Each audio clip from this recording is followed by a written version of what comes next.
Hello मेरे प्यारे प्यारे दोस्तों, कैसे हैं आप लोग।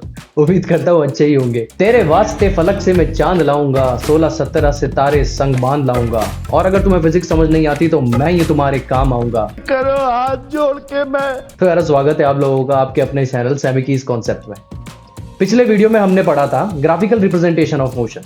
इस वीडियो में आज हम लोग पढ़ने वाले हैं इस चैप्टर का बहुत ही इंपॉर्टेंट टॉपिक, जो कि है इक्वेशंस ऑफ मोशन। हम लोग देखेंगे इक्वेशंस ऑफ मोशन क्या होती हैं और हम लोग उनका डेरिवेशन भी देखेंगे। तो चलिए फटाफट इंट्रो देखकर आते हैं और फिर आज की क्लास शुरू करते हैं।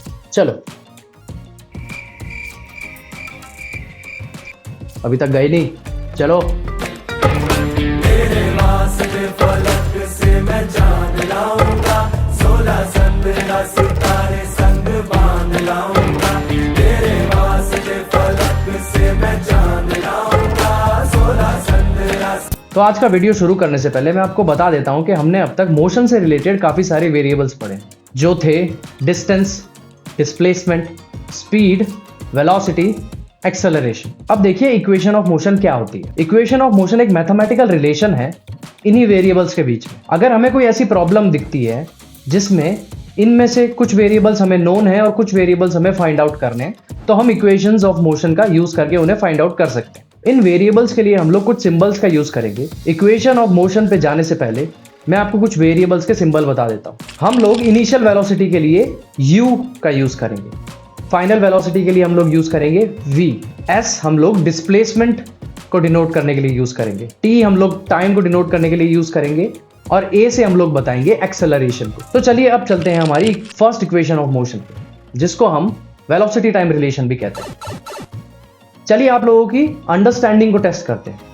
तो आप लोगों के लिए एक छोटा सा टास्क है, आपको एक वेलोसिटी टाइम ग्राफ बनाना है। मान लीजिए एक कार है जो इनिशियली u वेलोसिटी से चल रही है। अब उस कार ने अपनी वेलोसिटी को यूनिफॉर्म एक्सेलरेशन से इंक्रीज करना शुरू कर दिया। मान लीजिए t सेकंड्स बाद अब उस कार की जो वेलोसिटी है वो v मीटर पर सेकंड है। तो अब आप लोग इस वीडियो को पॉज कीजिए, भाग के जाइए, एक पेन और पेपर लेकर आइए और इस दी गई इंफॉर्मेशन का वेलोसिटी टाइम ग्राफ बना के दिखाइए।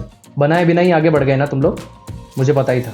कोई बात नहीं, मैं आप लोगों को ग्राफ दिखा देता हूँ। वो ग्राफ कुछ ऐसा दिखेगा। अब क्योंकि हमारा ग्राफ बनके तैयार हो गया है, तो मैं आपसे एक क्वेश्चन पूछता हूँ। ये जो डेटा मैंने आपको दिया, ये जो सिचुएशन मैंने आपको दी है, इसमें आपको फाइंड आउट करना है एक्सेलरेशन क्या होगा। तो हम एक्सेलरेशन की डेफिनेशन से जानते हैं, acceleration is the rate of change in velocity, यानी कि change in velocity divided by time taken for that change. यहाँ पे हमारी जो वेलोसिटी चेंज हुई है वो हुई है u से v तक, तो जो हमारा चेंज है वो होगा v माइनस u। अगर हम उसको डिवाइड कर रहे हैं इस चेंज में लिए गए टाइम को, जो कि इस केस में हमारा है t सेकेंड्स, तो जो हमारा एक्सेलरेशन है वो है v minus u divided by t। अब इस इक्वेशन को अगर मैं थोड़ा सा रीअरेंज करूं तो ये कुछ ऐसी दिखेगी, v minus u equals to at।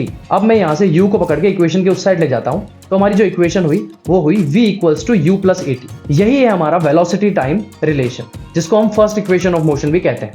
तो चलिए अब चलते हैं नेक्स्ट इक्वेशन ऑफ मोशन पर, जिसे हम पोजीशन टाइम रिलेशन भी कहते हैं। उससे पहले मैं आपको बता देता हूँ कि अगर हमें किसी भी मोशन का वेलोसिटी टाइम ग्राफ गिवन हो और हमें उस वेलोसिटी टाइम ग्राफ से उस मूविंग ऑब्जेक्ट ने कितना डिस्टेंस या कितना डिस्प्लेसमेंट कवर किया है वो पता लगाना हो, तो हम लोग एरिया अंडर द कर्व निकाल के उसका पता लगा सकते हैं। अब ऐसा क्यों होता है, इसका लॉजिक आपको मिलेगा हायर ग्रेड्स में, इसके अंदर इंटीग्रेशन इन्वॉल्व है। तो अभी के लिए आप मान लीजिए कि अगर आपको कभी वेलोसिटी टाइम ग्राफ में से डिस्टेंस या डिस्प्लेसमेंट निकालना हो तो आप एरिया अंडर द कर्व निकालेंगे। अब ये जो हमने एग्जाम्पल लिया है, इसका जो कर्व है वो कुछ इस तरीके से है।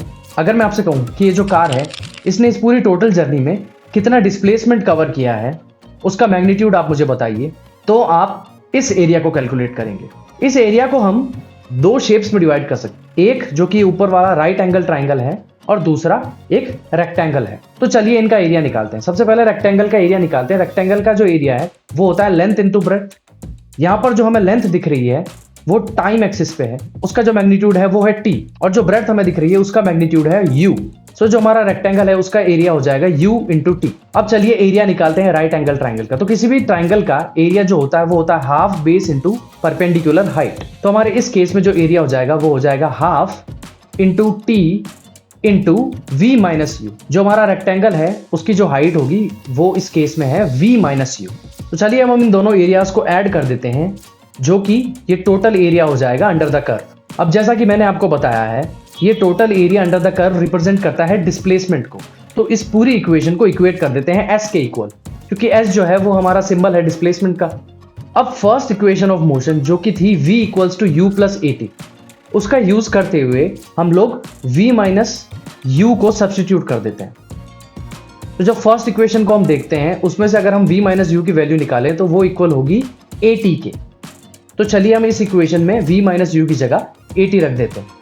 तो हमारी जो इक्वेशन है वो बन के आती है s equals to u t plus half a t square. ये जो इक्वेशन निकल के आई है यही है हमारी सेकेंड इक्वेशन ऑफ मोशन, जिसे हम पोजीशन टाइम रिलेशन भी कहते हैं। तो चलिए अब हम अपने कदम बढ़ाते हैं हमारी तीसरी इक्वेशन ऑफ मोशन, जिसे हम वेलोसिटी पोजीशन रिलेशन भी कहते हैं।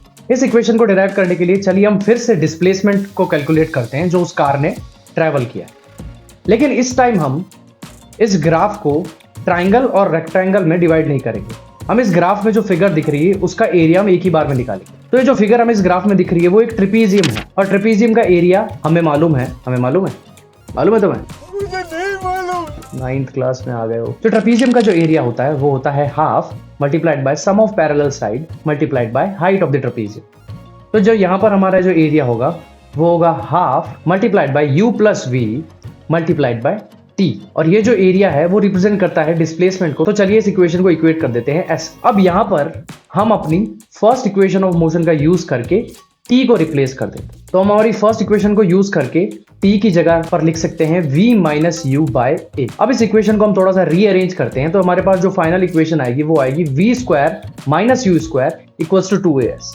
यही है हमारी थर्ड इक्वेशन ऑफ मोशन, जिसे हम पोजीशन वेलोसिटी रिलेशन भी कहते हैं। तो चलिए यारों, आज की क्लास में सिर्फ इतना ही रखते हैं, मुझे जाना पड़ेगा क्योंकि मुझे धोने हैं कपड़े।